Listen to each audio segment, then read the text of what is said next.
ஏண்டி எதுக்கும் உன் அண்ணியையும் அம்மாவையும் வாசல்ல நின்னு ஏலம் போட்டு கூப்பிட்டு இருக்க? அப்படின்னா தலை போற விஷயம் உனக்கு?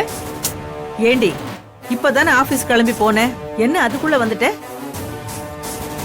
என்னாச்சு ரம்யா? ஏதாச்சும் பிரச்சனையா?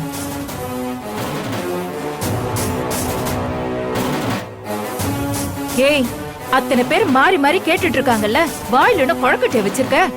இவங்க இருக்கிறப்போ பணத்தை கண்ணுல காட்டினா டிராமா பண்ணி எப்படியாவது பணத்தை புடுங்கிடலான்னு பாப்பாங்களே. ஆமா, கையில என்ன ஸ்வீட் டப்பா மாதிரி வச்சிருக்க?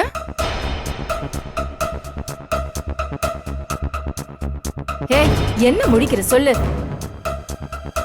ஏதோ சொல்ல வந்தவ நான் இருக்கிறத பார்த்து அப்படியே முழுங்குற பாரு, அப்படிதானே? ஏ ரம்யா, என்னன்னு சொல்லுடி. அது ஒண்ணும் இல்ல அண்ணி. பஸ்ல போயிட்டு இருந்தப்போ எனக்கு முதல் மாச சம்பளம் கிரெடிட் ஆனது மெசேஜ் வந்துச்சு. அதான் உடனே ஆபீஸ்க்கு 1 hour பெர்மிஷன் போட்டுட்டு ஏடிஎம்க்கு போய் மொத்த காசையும் எடுத்துக்கிட்டு நீங்க கிளம்பி போறதுக்குள்ள ஆட்டோ புடிச்சு வந்தேன். அத வந்த உடனே சொல்ல வேண்டியது தானே? அது எப்படி சொல்லுவா?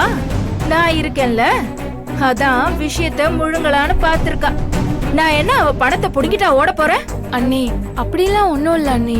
வேற எப்படியா? சரி சரி, அந்த கையில இருக்கிற ஸ்வீட்டை கொடு. இந்தாங்க அண்ணி. ரொம்ப சந்தோஷம் ரம்யா. அம்மா எடுத்துக்கோங்க.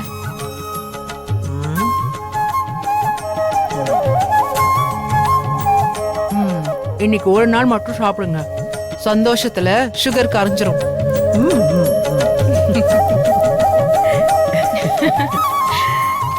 இந்தாங்கம்மா.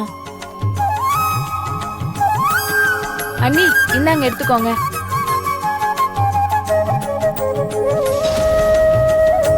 ஆமா, இப்பதான் வேலைக்கு போன மாதிரி இருந்துச்சு, அதுக்குள்ள சம்பளமே வாங்கிட்டியா?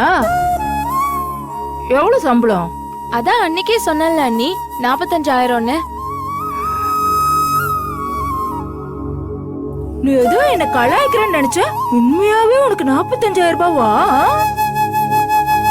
ஏய், வாய மூடு, கொசு உள்ள போயிட போகுது.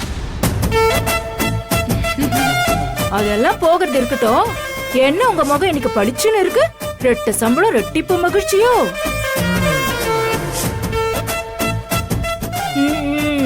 உங்க காட்டுல இனி மழைதான் போங்க. ஆமா, மழைதான்.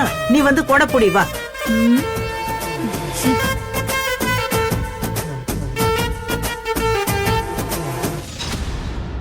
இந்தாமா.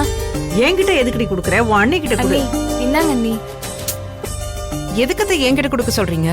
உங்க அண்ணன் கிட்ட கொடு. அவர்தான் வேலைக்கு போயிட்டாரு, என்கிட்ட கொடு. அம்மாடி, அவ சொல்றது சிவராமனை, பலராமனை இல்ல. இல்லாத அண்ணனுக்கு கொடுப்பாங்களாம், இருக்கிற அண்ணனை கண்டுக்க மாட்டாங்களாம். என்ன சொன்ன? ஒண்ணும் இல்ல. ஏய், உன் அண்ணி சொன்ன மாதிரி பணத்தை கொண்டு போய் அங்க வை.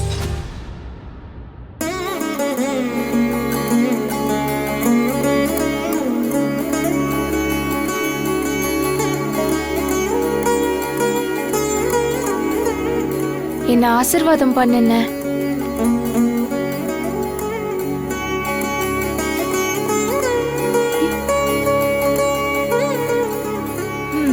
சரி சரி, பணத்தை வச்சுதான் ஆசீர்வாதம் வாங்கியாச்சுல்ல. முன்னதான் பணத்தை வச்சுக்கிட்டே இல்ல இல்லன்னு கதை விடுவீங்க.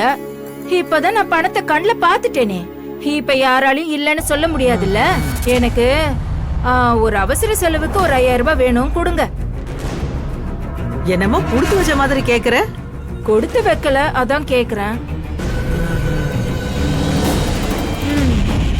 உங்க புள்ள மாசம் மாசம் வேலைக்கு போய் என் கையில வந்து பணத்தை கொடுத்திருந்தா நான் ஏன் உங்ககிட்ட வந்து கையேந்தி நிக்க போறேன்? ஏ ரம்யா, போடி போய் எடுத்து கொடு. கனகா, ரம்யா இத சுயமா அவ உழைச்சு சம்பாதிச்சது. அதுல எனக்கும் உரிமை இல்ல, உனக்கும் உரிமை இல்ல. அது அவளுக்கு தான் சொந்தம். அவளா பிரியப்பட்டு ஏதாச்சும் உனக்கு வாங்கி கொடுத்தானா வாங்கிக்கோ. இல்ல, நான் என்ன உங்ககிட்ட நிவாரணமா கேட்டு கையேந்தி நிக்கிறேன்? கஷ்டத்துக்கு கேட்ட ஆளாளுக்கு ஒரு கதையை சொல்றீங்க. எப்படியோ அவளுக்குன்னு சொல்லி மொத்த பணத்தையும் நீ தானே வச்சுக்க போற.